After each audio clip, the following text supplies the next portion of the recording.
ante esta nueva dictadura del reloj, que no es tan mala como la que padecemos en Cuba, voy a tratar de hacer una rápida cronología de lo que terminó siendo el desembarco del primer team de infiltración de la brigada en entrar clandestinamente a Cuba. El team de infiltración al que yo pertenecía y cuyo jefe era nuestro hermano Jorge Rojas Castellano, fusilado en agosto del propio año, hicimos un primer intento por entrar a Cuba a fines de enero del año 61, a bordo de dos embarcaciones de alrededor de 30 pies de eslora, el Riffer y el Wasp. Ambas embarcaciones estaban, una de ellas sobre todo comandada por el inolvidable Quiquío Yansó y como segundo a bordo Musculito, Rolando Martínez Cariaga. Ese primer intento de fines de enero llegamos a las costas de Cuba al punto indicado donde se suponía que debían hacernos unas señales para que el team de infiltración desembarcara. Cerca de 20 minutos, más de lo indicado y apropiado, estuvimos recorriendo ese tramo de la costa, las dos embarcaciones, y no pudimos establecer contacto con el team de recepción y regresamos a nuestro punto de embarque, que era Cayo Hueso. El segundo intento se produce el día 10 de febrero del propio año. También las dos embarcaciones, el Riffer y el Wasp. El Wasp, en el que iba el team parte del team de infiltración con Jorge Rojas, Jorge Recarey y el que les habla, y comandado por Quiquío Yansó y Rolando Martínez, emprendimos de Cayo Hueso el destino a Cuba. Horas después de haber salido, y debemos aclarar que teníamos un viento de popa terrible, empezamos los que estábamos en la lancha a sentir una somnolencia. Lo atribuimos al estado del tiempo, al oleaje.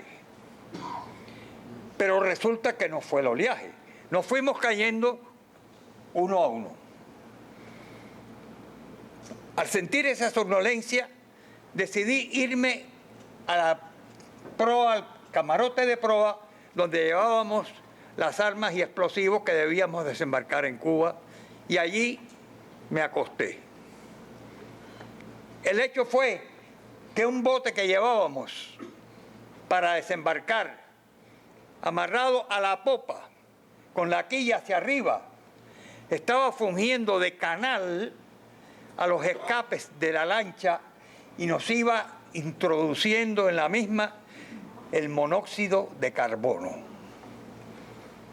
Como les decía, todos nos fuimos cayendo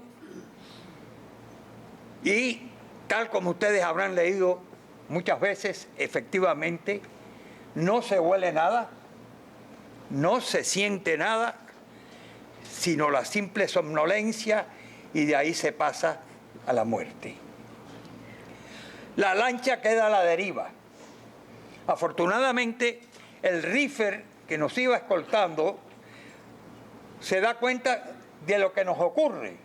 Se acerca a nosotros, empiezan a gritar, ven los cuerpos tirados sobre la lancha y uno de nuestros integrantes, Jorge Recarey, logra recuperar algo la conciencia y se incorpora y apaga el motor de la lancha. Fuimos abordados por nuestros compañeros del Riffer, donde iban otros del team de infiltración, y regresamos a Cayo Hueso. Los que peor estuvimos fuimos Jorge Rojas Castellano y el que les habla, que por estar situado en la proa de la lancha fue donde más concentración hubo del monóxido de carbono. Pero afortunadamente, aunque se pensó que me iban a tener que llevar al hospital, ese no fue el hecho. Y me recuperé.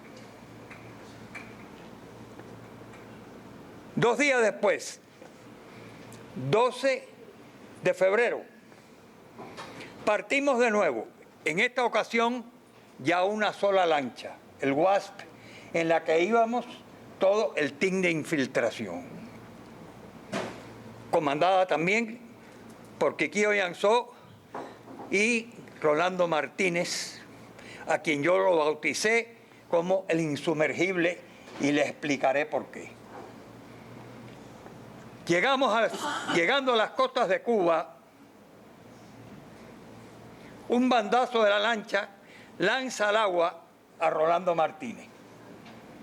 En la oscuridad de madrugada, con un tiempo también terrible, él vistiendo un chaquetón militar que de por sí ya es pesado, lo que se puede decir que llevaba arriba un ancla, pero así todo pudimos recuperarlo.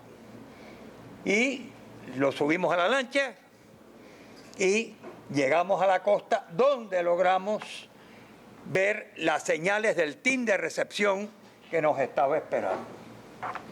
Como estaba indicado, en el bote, el famoso bote que había ocasionado el envenenamiento con el monóxido, el bote que era insumergible, bajan el jefe del team de infiltración, Jorge Rojas, y Rolando Martínez, para establecer contacto y regresar a la lancha para proceder al desembarco del resto de nuestro team y las 2 o 3 toneladas de armas y explosivos que llevábamos para Cuba. Pasó el tiempo, un silencio absoluto, no sabíamos nada, no regresaban, no había señales. Yo quedé a cargo de la misión, decidí esperar más del tiempo prudencial, cosa muy típica de nosotros los cubanos, que violamos las normas de seguridad.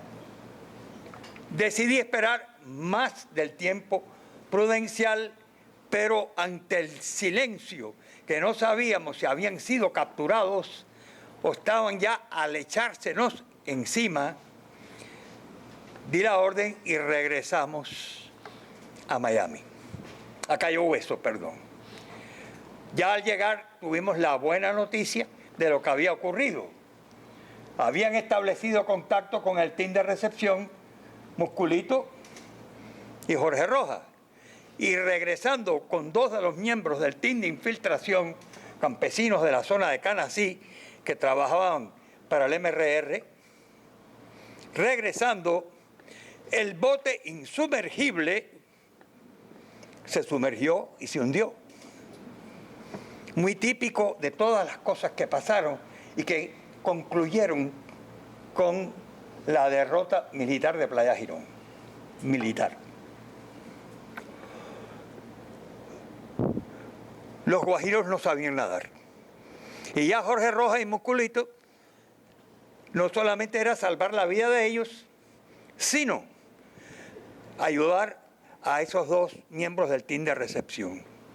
Musculito, que llevaba una canana, tuvo que quitarse los pantalones y, como yo he dicho en otras ocasiones, es el primer caso de un combatiente que se infiltra en Cuba en calzoncillo. Pero se salvaron y salvaron a los miembros del team. 2 días después, 14 de febrero de 1961, no estábamos celebrando los enamorados.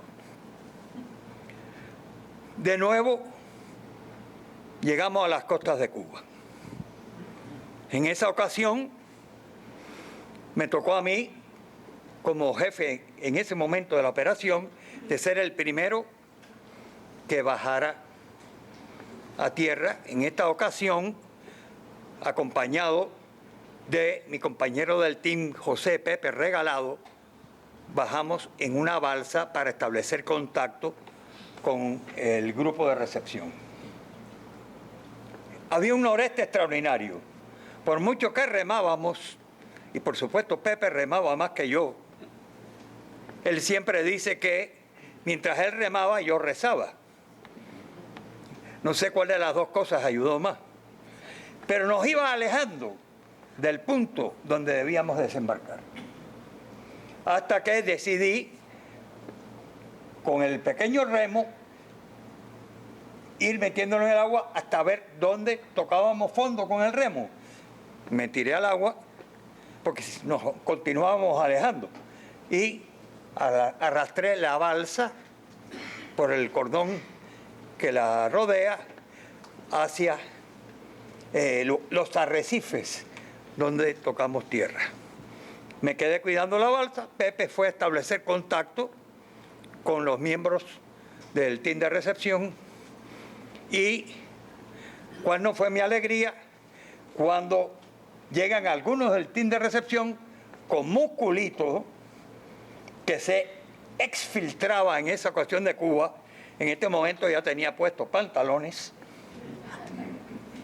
Y mi hermano del alma, Juan Manuel Guillot Castellanos, Monti, fusilado tras múltiples infiltraciones a Cuba, fusilado el 30, los fusilamientos famosos del 30 de agosto, donde había entrado a Cuba con la misión de reestructurar el MRR.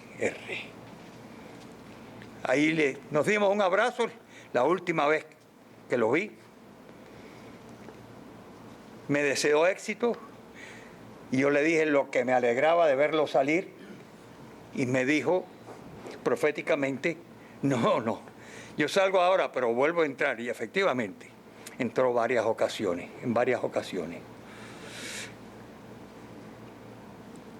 Nos recogieron, se bajó el resto del team de recepción, del team de infiltración, y se bajaron las 2 y pico toneladas de armas y explosivos. Nosotros fuimos llevados hasta la Vía Blanca, donde 2 autos nos recogieron. El auto que nos recogió a Pepe Regalado y a mí iba manejado por Jorge Fundora Fernández, Patricio, que por eso a ese lugar donde habíamos desembarcado y donde posteriormente y a través de mucho tiempo estuvieron saliendo exfiltrados distintos combatientes y estuvieron entrando otros miembros de infiltración y armas y explosivos, por eso es que ese lugar es conocido por Punto Fundora. Jorge era jefe militar de abastecimiento del MRR Matanza, llevados a una casa de seguridad en La Habana, donde establecí mi primer contacto radiotelegráfico. Me vino a ver Francisco y nos indicaron la misión que era unirnos a las guerrillas que estaban operando en la zona sur de Matanza para organizarla, ayudar a instruirla y a abastecerla. Hasta el día en que una bala se interpuso entre mi libertad y yo, fui capturado, condenado a muerte, y 18 años que no lamento de servicio a Cuba. Eso es básicamente. Y hay otras historias, como todos los que están aquí, que tienen sus historias que son interminables. Muchas gracias.